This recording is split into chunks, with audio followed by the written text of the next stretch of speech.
Hi friends, నేను మీ LSR సార్ని.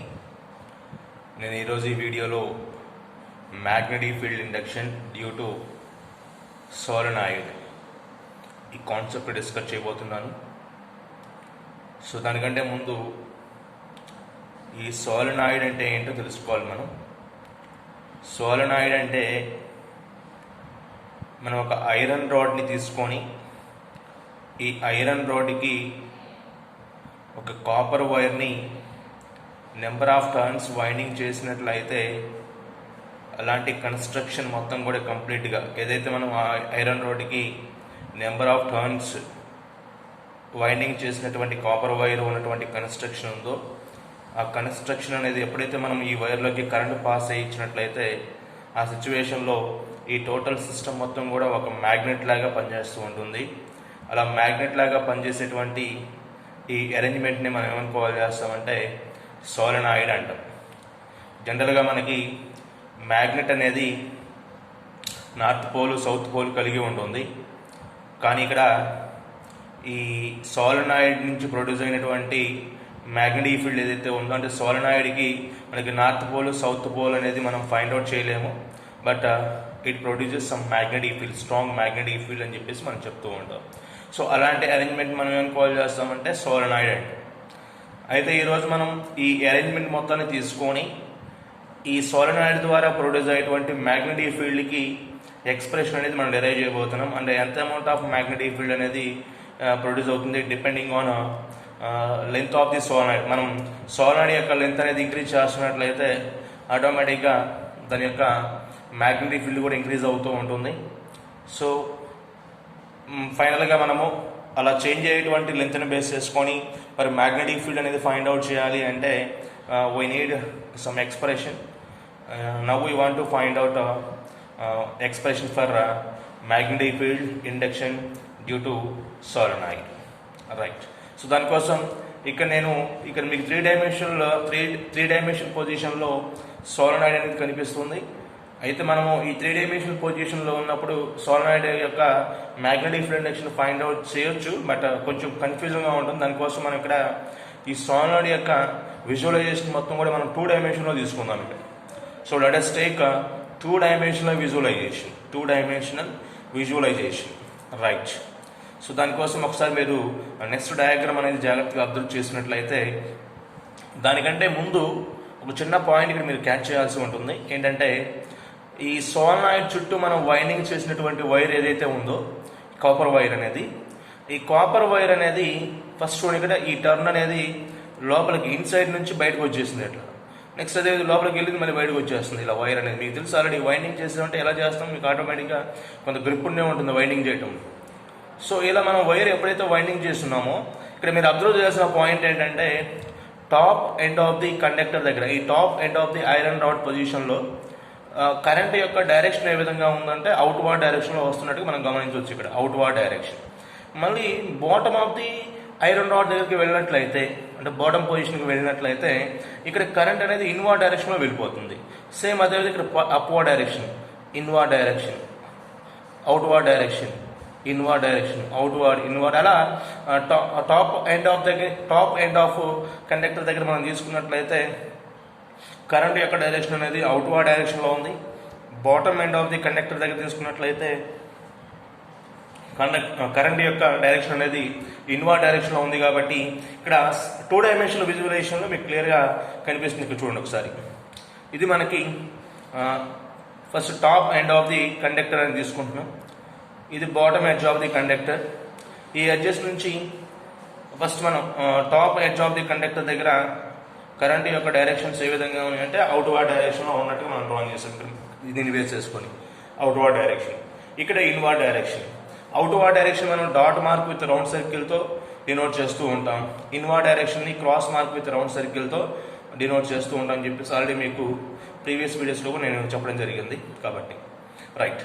అయితే ఇక్కడ మనము జస్ట్ ఈ స్మాల్ లెంత్ ఉన్నటువంటి లెంత్ ఆఫ్ ది కండక్టర్ని మనం ఇమాజిన్ చేసుకుందాం. ఇదంతా కూడా ఒక చిన్న స్మాల్ లెంత్ ఉన్నటువంటి కండక్టర్గా సోలెనాయిడ్గా మనం ఇమాజిన్ చేసుకుందాం. రైట్. సో ఈ సోలెనాయిడ్ యొక్క సెంటర్ దగ్గర నుంచి ఒక యాక్సిస్ డ్రా చేసాం. సో ఇదంతా కూడా ఈ డాటెడ్ లైన్స్తో డ్రా చేసినటువంటి మొత్తం కూడా axis of the solenoid. Next అదేవిధంగా ఈ సోలనాయిడ్ని మిడిల్కి నేను 2 పార్ట్స్గా కట్ చేశాను. So this is the partition of solenoid. Middle point నుంచి 2 పార్ట్స్గా కట్ చేసినట్టుగా మీకు ఇక్కడ కనిపిస్తుంది డాటెడ్ లైన్స్తో. సో ఈ మిడిల్ పాయింట్ని నేను ఓగా తీసుకున్నాను. ఇది ఓ అనేది ఏంటంటే సెంటర్ ఆఫ్ ది సోలనాయిడ్గా మనం అబ్జర్వ్ చేయొచ్చు. O is centre of the solenoid. అయితే సెంటర్ ఆఫ్ ది సోలనాయిడ్ నుంచి మీరు జాగ్రత్తగా అబ్జర్వ్ చేసినట్లయితే, సో దిస్ ఈజ్ యాక్సిస్, ఇది top end of the solenoid. ఇక్కడ మీకు గమనించినట్లయితే this is the radius of the solenoid. Capital R is radius of the solenoid. Next అదేవిధంగా ఇక్కడ చూడండి, ఇది జస్ట్ ఒక సింగిల్ మన ఈ సోలనాయిడ్ గమనించినట్లయితే దీంట్లో నెంబర్ ఆఫ్ టర్న్స్ ఉన్నాయి. వైర్ అనేది నెంబర్ ఆఫ్ టర్న్స్ వైండింగ్ చేసాము. ఈ నెంబర్ ఆఫ్ టర్న్స్లో 1 టర్న్ అనేది మనం ఇమాజిన్ చేసాము. ఇక్కడ 1 టర్న్ ఓన్లీ. ఈ 1 టర్న్ మనం విజువలైజ్ చేసినట్లయితే 2 డైమెన్షన్లో ఈ విధంగా ఉంటుంది. జాగ్రత్తగా మీరు గమనించాలి. ఇది 2 డైమెన్షన్లో ఉన్నటువంటి 1 రింగ్ యొక్క విజువలైజేషన్ ఇది. అయితే ఈ రింగ్ అనేది మనకి సెంటర్ ఆఫ్ ది సోలనాయిడ్ దగ్గర నుంచి ఎక్స్ డిస్టెన్స్లో ఉన్నట్టుగా మనం ఇక్కడ గమనిద్దాం. So centre of the solenoid నుంచి ఎక్స్ డిస్టెన్స్లో మనం ఈ రింగ్ని జస్ట్ అబ్జర్వ్ చేయొచ్చు. నెక్స్ట్ అదేవిధంగా సెంటర్ ఆఫ్ ది సోలనాయిడ్ దగ్గర నుంచి edge of the top edge of the రింగ్కి మధ్య ఉన్నటువంటి యాంగిల్ని తేటాగా తీసుకుందాం. ఈ తేటా అనేది యాంగిల్ అనమాట. టాప్ ఎడ్జ్ ఆఫ్ ది రింగ్కి అదేవిధంగా top edge of 1 ring considering ring అనమాట. నెక్స్ట్ అదేవిధంగా యాక్సిస్కి మధ్య ఉన్నటువంటి యాంగిల్ని తేటాగా తీసుకుందాం. నెక్స్ట్ θ1 ఏంటంటే θ1 θ2కి కనిపిస్తున్నాయి మళ్ళీ మీకు. ఈ θ1 అనేది మనం సోలనాయిడ్ తీసుకున్నాం కదా, 2 ఎండ్స్ ఉన్నాయి సోలనాయిడ్కి. ఇదేమో ఫస్ట్ ఎండ్, సెకండ్ ఎండ్గా తీసుకుందాం. So first end of the solenoid దగ్గర నుంచి సెంటర్ ఆఫ్ ది సోలనాయిడ్కి మనం ఒక డాటెడ్ లైన్స్ కనుక డ్రా చేసినట్లయితే ఈ ఫస్ట్ ఎండ్ ఆఫ్ ది సోలనాయిడ్కి అదేవిధంగా యాక్సిస్కి మధ్య ఉన్నటువంటి యాంగిల్ని మనము θ1గా మెజర్ చేద్దాం. θ1 ఇది. నెక్స్ట్ అదేవిధంగా second end of the solenoid మనం గమనించవచ్చు. ఇక్కడ second end of the solenoid, ఈ సెకండ్ ఎండ్ ఆఫ్ ది సోలనాయిడ్కి అదేవిధంగా సెంటర్కి మధ్య ఒక డాటెడ్ లైన్స్ కనుక డ్రా చేసినట్లయితే, సో నెక్స్ట్ యాక్సిస్ నుంచి ఆ సెకండ్ ఎండ్ ఆఫ్ ది సోలనాయిడ్కి మధ్య ఉన్నటువంటి యాంగిల్ని θ2గా తీసుకోండి. సో ఇది మొత్తం మనం విజువల్ 2 డైమెన్షన్లో చూసినటువంటి సోలనాయిడ్. అదేవిధంగా ఇక్కడ మనం తీసుకున్నటువంటి సర్క్యులర్ రింగ్ ఏదైతే ఉందో, అంటే 1 కన్సిడరింగ్ సర్క్యులర్ రింగ్ ఉంది కదా, దీని యొక్క విడ్త్ని dxగా తీసుకుందాం. dx is the width of 1 considering circular ring. r is radius of the circular ring. θ is angle దేనికి మధ్య యాంగిల్ ఇది top edge of the circular రింగ్కి నెక్స్ట్ అదేవిధంగా యాక్సిస్కి మధ్య ఉన్నటువంటి యాంగిల్ ఇది. సో ఈ యాంగిల్ని బేస్ చేసుకొని మనం తర్వాత రైట్ యాంగిల్ ట్రయాంగిల్ ఫార్మేషన్లో tan θ is equal to r/x తీసుకొని దీని నుంచి dx వాల్యూ కూడా ఫైండ్ అవుట్ చేయాల్సి ఉంటుంది. సో దానికోసం ఇక్కడ ఎక్స్ డిస్టెన్స్లో మనం ఈ సర్క్యులర్ రింగ్ని ఇమాజిన్ చేయడం జరిగింది. అయితే ఫస్ట్ మనం ఇప్పుడు ఏం ఫైండ్ అవుట్ చేయాలి అంటే, ఈ సర్క్యులర్ రింగ్ ఏదైతే మనం కన్సిడర్ చేసుకున్నామో 1 సర్క్యులర్ రింగ్ అనేది, ఈ 1 సర్క్యులర్ రింగ్ నుంచి O అనే పాయింట్ దగ్గర ప్రొడ్యూస్ అయ్యేటువంటి మ్యాగ్నెటిక్ ఫీల్డ్ కనుక్కోవాలి. ఫస్ట్ ఆఫ్ ఆల్ ఇది ఫస్ట్ స్టెప్. ఈ first 1 circular ring find out చేసాం కదా, మనం కన్సిడర్ చేసుకున్నాం కదా. ఈ కన్సిడర్ చేసినటువంటి 1 సర్క్యులర్ రింగ్ ఏదైతే ఉందో, ఈ సర్క్యులర్ రింగ్ని బేస్ చేసుకొని, సో ఈ 1 సర్క్యులర్ రింగ్ని బేస్ చేసుకొని O అనే పాయింట్ దగ్గర ఫస్ట్ మనం మ్యాగ్నెటిక్ ఫీల్డ్ అనేది ఫైండ్ అవుట్ చేద్దాం. తర్వాత total number of circular rings, అంటే మనకు మొత్తం నెంబర్ ఆఫ్ రింగ్స్ ఉన్నాయి దీంట్లో, అంటే నెంబర్ ఆఫ్ రింగ్స్ మనం యాడ్ చేస్తేనే మనకు ఒక సోలనాయిడ్ ఫామ్ అవుతుంది. కాబట్టి ఫస్ట్ 1 సర్క్యులర్ రింగ్ నుంచి ప్రొడ్యూస్ అయ్యేటువంటి మ్యాగ్నెటిక్ ఫీల్డ్ కనుక్కుందాం. ఆ తర్వాత నెంబర్ ఆఫ్ రింగ్స్ కనుక దానికి మల్టిప్లై చేసినట్లయితే then we will get total magnetic field induction at centre of the solenoid. అదేవిధంగా లిమిట్స్ అప్లై చేయాల్సి ఉంటుంది. ఇక్కడ మనం లిమిట్స్ ఏమేంటి అంటే, first end of the solenoid to second end of the solenoid కాబట్టి θ1 టు θ2 లిమిట్స్ అనేది మనం అప్లై చేయాల్సి ఉంటుంది. θ1 అనేది అప్పర్ లిమిట్, θ2 అనేది లోయర్ లిమిట్గా తీసుకోవాలి ఇంటిగ్రేషన్ ప్రొసీజర్లో. తర్వాత చూద్దాం ఒకసారి. ఫస్ట్ మనం స్టెప్ బై స్టెప్ మనం క్యాలిక్యులేషన్ అనేది చూద్దాం ఇక్కడ. సో ఫస్ట్ నేను ఇక్కడ ఏం ఫైండ్ అవుట్ చేశానంటే, magnetic field due to circular ring, 1 circular ring. ఇక్కడ magnetic field due to circular ring at a distance x on its axes. చూడండి ఇక్కడ ఈ సర్క్యులర్ రింగ్ నుంచి x అనే డిస్టెన్స్లో O అనే పాయింట్ వద్ద మ్యాగ్నెటిక్ ఫీల్డ్ అనేది ఫైండ్ అవుట్ చేయాలి. కాబట్టి just we consider that magnetic field will be dB. ఆ మ్యాగ్నెటిక్ ఫీల్డ్ మనం డీబీగా తీసుకుందాం. ఎందుకనంటే ఇక నెంబర్ ఆఫ్ రింగ్స్ ఉన్నాయి కాబట్టి జస్ట్ ఒక రింగ్ నుంచి ప్రొడ్యూస్ అయ్యే మ్యాగ్నెటిక్ ఫీల్డ్ కాబట్టి just we can consider as dB. So dB is equal to already మనము ఈ 1 సర్క్యులర్ రింగ్ నుంచి ఎక్స్టర్నల్ డిస్టెన్స్ లో ప్రొడ్యూస్ అయ్యేటువంటి మ్యాగ్నెటిక్ ఫీల్డ్ అనేది ప్రీవియస్ వీడియోలో నేర్చుకున్నాం. ప్రీవియస్ వీడియోలో ఒక సర్క్యులర్ రింగ్ నుంచి దాని యొక్క యాక్సెస్ మీద, సర్క్యులర్ రింగ్ సెంటర్ దగ్గర నుంచి యాక్సెస్ మీద ప్రొడ్యూస్ అయ్యేటువంటి మ్యాగ్నెటిక్ ఫీల్డ్ ఫార్ములా ఏంటంటే μ0I divided by 2 into r² divided by r² plus x² whole power 3/2. X distance తో ప్రొడ్యూస్ అయ్యేటువంటి మ్యాగ్నెటిక్ ఫీల్డ్. ఒకవేళ మీరు ప్రీవియస్ వీడియో కనుక చూడనట్లయితే LSR ఫిజిక్స్ ఛానల్లోకి వెళ్ళి moving charges and magnetism 9th video అనేది మీరు చూసినట్లయితే మీకు ఈ కాన్సెప్ట్ గురించి క్లారిటీగా అర్థమవుతుంది. అంటే ఈ ఈక్వేషన్ ఎట్లా వచ్చింది, μ0I by 2 into r² divided by r² plus x² whole power 3/2 అనేటువంటి ఈక్వేషన్. ఇదేంటంటే ఒక సర్క్యులర్ రింగ్ నుంచి ఎక్స్టర్నల్ డిస్టెన్స్ లో ప్రొడ్యూస్ అయ్యేటువంటి మ్యాగ్నెటిక్ ఫీల్డ్, రైట్.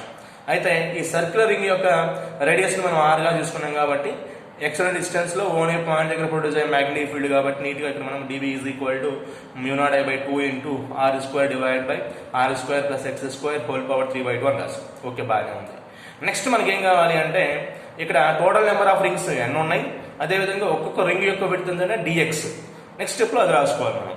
అంటే for n rings and each of ring width is dx.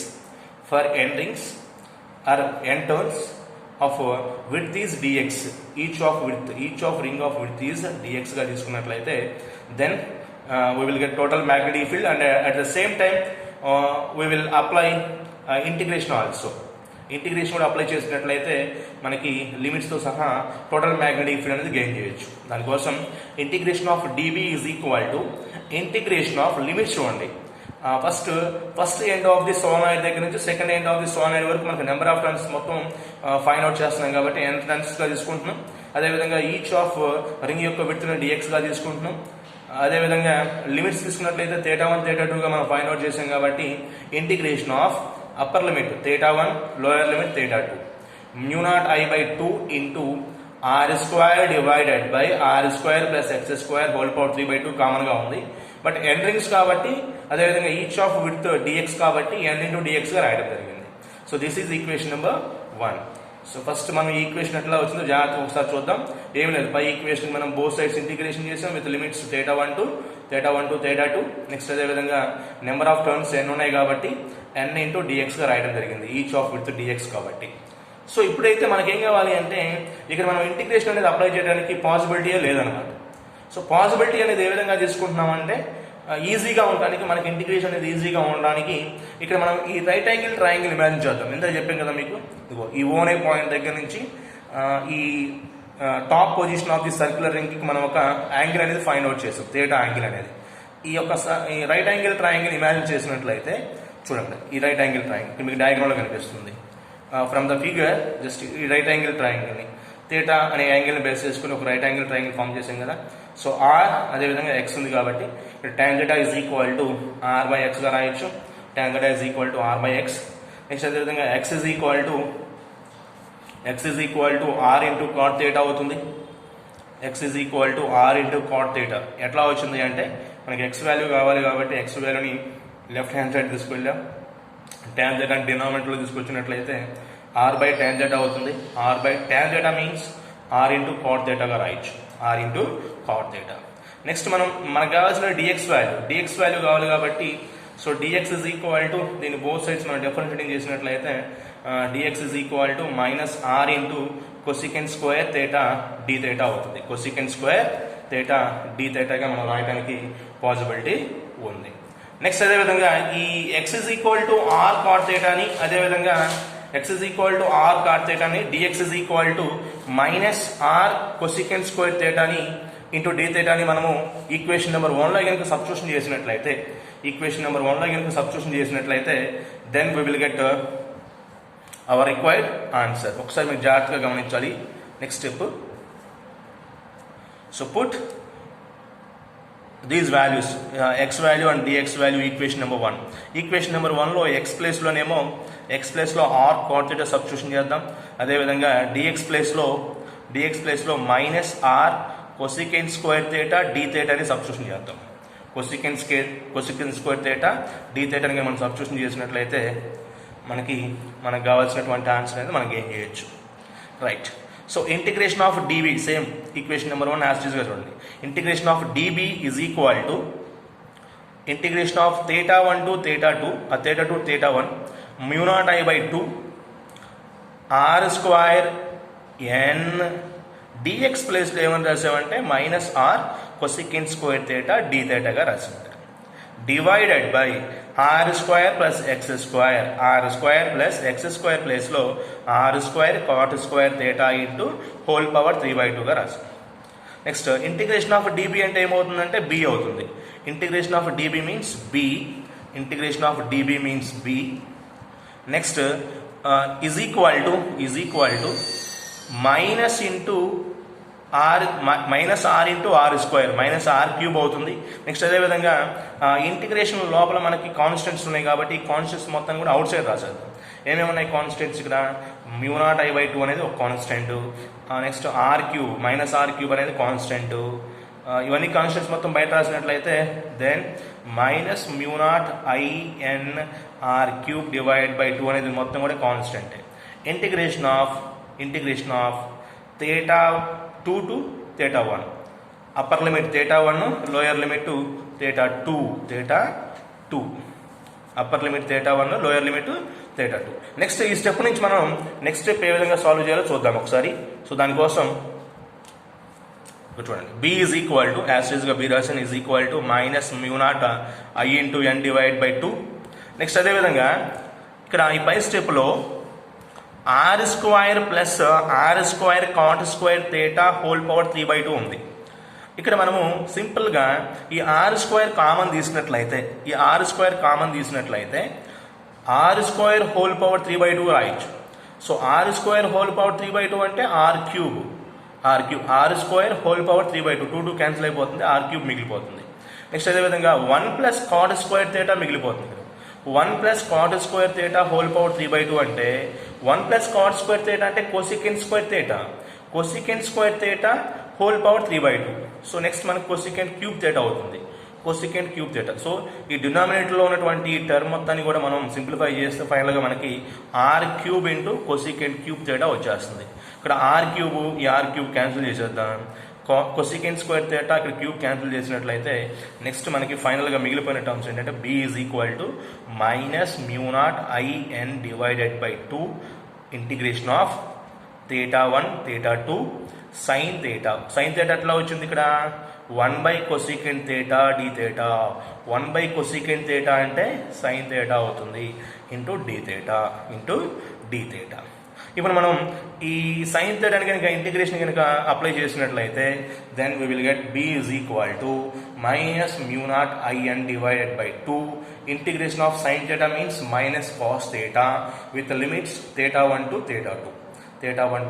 θ2, upper limit θ1, lower limit θ2. Next ఈ limits apply చేద్దాం. So minus into minus ఏమైపోతుందంటే ప్లస్ అయిపోతుంది. So b is equal to μ0In/2 into first upper limit cos θ1 minus cos θ2, lower limit cos θ1 minus cos θ2. So this is an expression for the magnetic field induction at O due to solenoid యొక్క centre దగ్గర act అయ్యేటువంటి magnetic field అనేది మనం produce చేసాం ఇప్పటి వరకు. So b is equal to μ0In/2 into cos θ1 minus cos θ2. ఇది ఎప్పుడంటే మనకి ఫర్ ఎగ్జాంపుల్ ఒక సోనాయిడ్ యొక్క లెంత్ అనేది ఫైనట్గా ఉండి ఆ పొజిషన్లో సెంటర్ ఆఫ్ ది సోనాయిడ్ దగ్గర మ్యాగ్నెటిక్ ఫీల్డ్ కనుక ఫైండ్ అవుట్ చేయమన్నప్పుడు ఆ లోపల ఆ సెంటర్ దగ్గర మీకు ప్రొడ్యూస్ అయ్యేటువంటి మ్యాగ్నెటిక్ ఫీల్డ్ ఫార్ములా ఏమవుతుందంటే b is equal to μ0In/2 into cos θ1 minus cos θ2. So ఆ పర్టికులర్ లెంత్ని బేస్ చేసుకొని అదేవిధంగా ఎడ్జెస్ యొక్క యాంగిల్స్ని బేస్ చేసుకొని మనం సెంటర్ దగ్గర మ్యాగ్నెటిక్ ఫీల్డ్ అనేది ఫైండ్ అవుట్ చేయాలి. ఇక్కడ θ1 వాల్యూ θ2 వాల్యూ నీట్గా మీకు ఆ డయాగ్రామ్లో క్లియర్గా కనిపిస్తూ ఉంటాయి. సో వాటిని బేస్ చేసుకొని మేము ఇక్కడ మ్యాగ్నెటిక్ ఫీల్డ్ అనేది ఫైండ్ అవుట్ చేయొచ్చు. θ1 θ2 ఇస్తారు, అదేవిధంగా నెంబర్ ఆఫ్ టర్న్స్ ఇస్తారు, μ0 వాల్యూ మన కాన్స్టెంట్, కరెంట్ వాల్యూ ఇస్తారు, మ్యాగ్నెటిక్ ఫీల్డ్ ఫైండ్ అవుట్ చేయాలి. నెక్స్ట్ అదేవిధంగా ఫర్ ఎగ్జాంపుల్ మనకి ఒక్కసారి finite length of the solenoid కాకుండా infinite length of the solenoid ఇచ్చినట్లయితే ఈ suppose they are given infinite length of the solenoid. So infinite length of the solenoid మనం సింపుల్గా ఏమని కాల్ చేస్తామంటే ఐడియల్ సోలనాయిడ్ అంటాం. ఏమంటామంటే ఐడియల్ సోలనాయిడ్. ఈ ఐడియల్ సోలనాయిడ్ సిచ్యువేషన్లో మనము లెంత్ అనేది ఇన్ఫైనైట్ లెంత్గా ఇమాజిన్ చేసుకోవాలి. ఒకవేళ మనకు ఫైనైట్ లెంత్ ఇచ్చి ఆ ఫైనైట్ లెంత్ సిచ్యువేషన్లో మ్యాగ్నెటిక్ ఫీల్డ్ ఇండక్షన్ అనేది ఫైండ్ అవుట్ చేయమన్నట్లయితే సెంటర్ దగ్గర, అప్పుడు మనము μ0IN/2 into cos θ1 minus cos θ2 అనే ఫార్ములా ద్వారా మనం ఫైండ్ అవుట్ చేయాలి. ఒకవేళ మనకి ఇన్ఫైనైట్ లెంత్ ఉన్నటువంటి సోలనాయిడ్ ఇచ్చినట్లయితే ఆ సిచ్యువేషన్లో మనకు మ్యాగ్నెటిక్ ఫీల్డ్ యొక్క ఫార్ములా ఏమవుతుంది అంటే సెంటర్ ఆఫ్ ది సోలనాయిడ్ దగ్గర ఇక్కడ θ1 ప్లేస్లోనేమో 180 డిగ్రీ సబ్స్టిట్యూషన్ చేద్దాం. ఎందుకంటే ఇన్ఫైనైట్ లెంత్ ఉన్నప్పుడు వీ కాంట్ మెజర్ యాంగిల్స్. కాబట్టి ఎడ్జెస్ యొక్క యాంగిల్స్ అనేవి యాక్సిస్తో మనకి ఈక్వల్గా ఉన్నట్టు కనిపిస్తూ ఉంటాయి. యాక్సిస్తో సెంటర్ ఆఫ్ ది యాక్సిస్తో ఈక్వల్గా ఉన్నట్టు కనిపిస్తూ ఉంటాయి. కాబట్టి θ1 ఏమో 180 డిగ్రీ అవుతుంది, θ2 అనేది 0 డిగ్రీగా తీసుకుంటూ ఉంటాం. ఎందుకనంటే మనం ఇన్ఫైనైట్ లెంత్గా తీసుకున్నప్పుడు అక్కడ సోలనాయిడ్ యొక్క లెంత్ అనేది మనం ఫైండ్ అవుట్ చేయలేం. కాబట్టి ఆ సోలనాయిడ్ యొక్క లెంత్ని మనం కంపేర్ చేసుకున్నట్లయితే రేడియస్ ఆఫ్ ది సోలనాయిడ్ అనేది very less. Radius of the solenoid is very less compared to length of the solenoid. కాబట్టి అక్కడ మనము సెంటర్ ఆఫ్ ది సోలనాయిడ్ దగ్గర నుంచి మనం ఎడ్జెస్ అనేది ఫైండ్ అవుట్ చేయాలి అంటే యాంగిల్స్ అనేవి ఈ విధంగా తీసుకుంటాం. కాబట్టి very very smaller comparison of radius with respect to length of the solenoid. That's why here just we take θ1 is equal to 180 degree and θ2 is equal to 0 degree. ఇక్కడ length of the solenoid అనేది very much కాబట్టి very much greater than radius of the solenoid. That's why here θ1 is equal to 180 degree and θ2 is equal to 0 degree. Just we put these two values in this expression, then we will get B is equal to μ0IN/2 into cos 180 minus cos 0 degree. So that means -1 minus 1. That's due to minus μ0NI.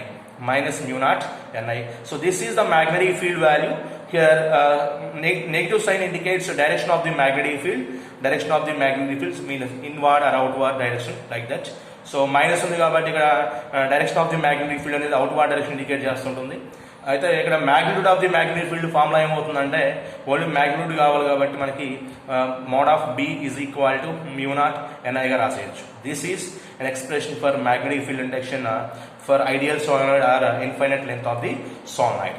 Infinite length of the solenoid అని చెప్పేసి డైరెక్ట్గా మనకు mention చేసి అనుకోండి, లేకపోతే very long solenoid అని చెప్పేసి మనకి కనుక ప్రాబ్లంలో ఇచ్చినట్లయితే there we should take the magnetic field induction at center of the solenoid is given by B is equal to μ0NI. μ0NI very very important expression. డైరెక్ట్గా రాసేసుకోవచ్చు. ఇక అంటే మనకి ఇచ్చినటువంటి ప్రాబ్లంలో ఉన్నటువంటి కండిషన్ బేస్ చేసుకొని వెరీ లాంగ్ సోలనాయిడ్ అని చెప్పేసి కనుక ఇచ్చినట్లయితే అక్కడ మనం B is equal to μ0NI గా రాసుకున్నట్లయితే ఈజీగా మనం ఆన్సర్ అనేది గెయిన్ చేయొచ్చు.